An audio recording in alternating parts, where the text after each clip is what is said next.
know that Frank Maxwell wrote it. He wrote it and left it for me. I have tweaked it a bit here and there, but they are his words and some of his thoughts for this third Sunday in Advent. The sermon deals with John the Baptist, who we just read about, and a play by Samuel Beckett called Waiting for Godot, a fairly obscure written piece of English. It was written in the late 40s and performed during the 50s and 60s in what's called the theater of the obscure, which is interesting, or the theater of the absurd is probably a better name for it. A bit about Beckett.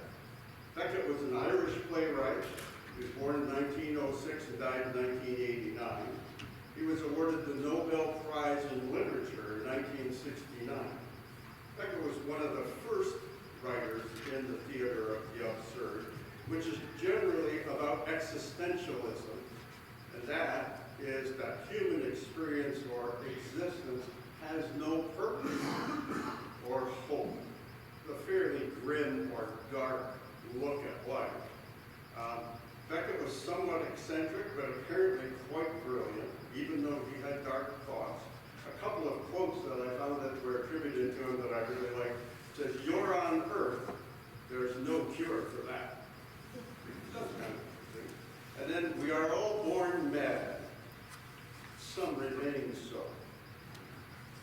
In the play, Waiting for Godot, there are two basic characters. One is Dee Dee and one is Gogo. In the original versions, they were Vladimir and Estrogan, but they were written in German or French. In the English versions, it's Dee Dee and Gogo. Beckett presents us with this play.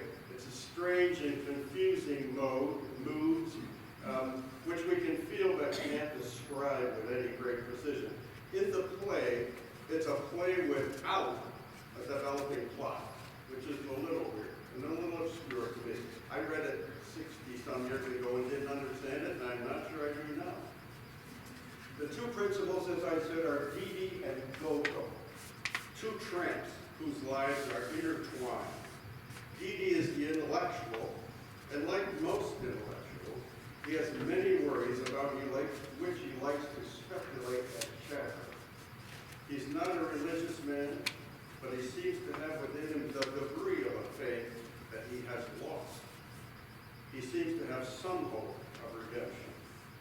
Gogo, on the other hand, is his highly emotional and slightly paranoid partner, who lives in fear of unidentified persons who beat him up. He is very forgetful and has terrifying nightmares. He cannot bear to be alone. His faith, if he ever had any, is completely disappeared, and so is his hope.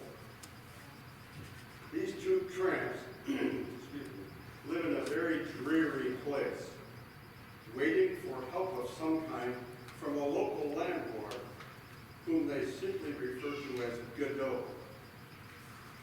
This Godot does not ever appear in the play. He never shows up in the play. But toward the end of each of the two short parts, a small boy comes and talks to Dee Dee and Gogo and says that Godot is coming.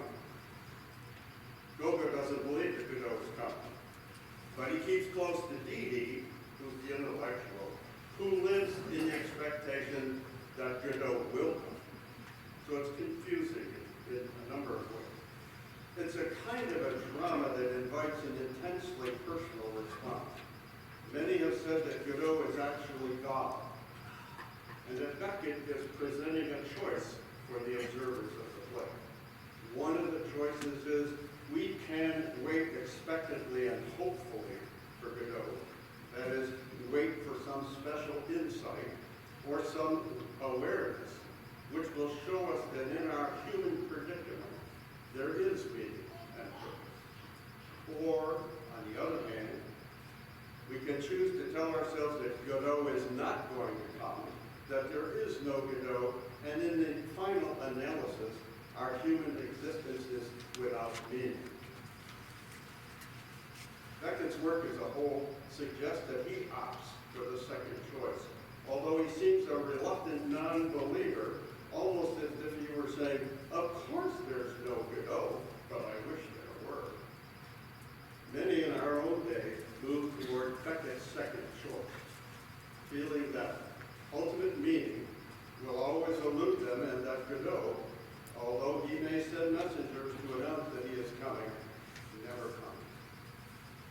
Expectancy marks the Christian season of Advent, as Jeremy was speaking of earlier. But for many, through the ages and now, it is kind of a frustrating expectancy, similar to the frustration of Didi and Gogo, and not unlike the frustration experienced by John the Baptist. John said, "Are you the one who is to come, or are we to wait for another?" That's a question that Jesus had put to him by the followers of John. John had been somewhat blunt in his criticism of Herod because he had married his wife. And it was because of his big mouth that he was in jail. In his prison cell, John worried about the world running mad with evil firmly in control. John wondered about his friend and cousin from the town of Nazareth, who was daring in this mad and evil world to talk affirmatively about love, forgiveness, repentance, and reconciliation to God. John was haunted by doubt and despair, and was in danger of losing his faith in God and his hope for all mankind. He wondered if Jesus was on the right track. Some friends came to visit him in prison, and he asked them to seek out Jesus and ask the question, "Are you the one who is to come, or are we to wait for another?" And they did ask. Both hope and doubt are found in that question. Are you the one who is to come, or should we wait for another? The Jews had long expected a Messiah, the Christ who was to come from God to restore their national glory and to be the agent of salvation for all. They were, so to speak, waiting for Godot, waiting for that which would bring final meaning and fulfillment to their lives. And so, half believing and half disbelieving, John sent his question to Jesus, "Are you the one?" We today are not much different from John. It is with some frustration that we await Jesus' coming. We do not always notice the signs. We fail sometimes to recognize Jesus, even though opportunities to discover and rediscover him are all around us. But it is possible to look at the signs and that guarantee something's going to happen and still not be totally convinced. Frank writes of a friend of his, Don Brewer, who tells a story about his wife. He says, "My wife once made a wrong turn on an evening trip home. She was traveling west, which is really that way, and intended to be going east. Fighting the setting sun in her eyes for a while, she suddenly realized that the sun had set in the west and she was supposed to be heading east. The sign that guaranteed her direction was right in front of her. Can anyone surely distrust such a sign? Unbelievably, she did. Her conclusion was not that she was going the wrong way, but that this evening, for some reason totally unknown, the sun was setting in the east."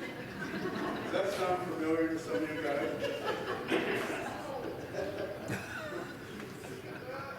It is vitally important that we watch for and take heed of the signs that announce the presence of Jesus. The Messiah for which we wait never seems to fulfill all of our expectations.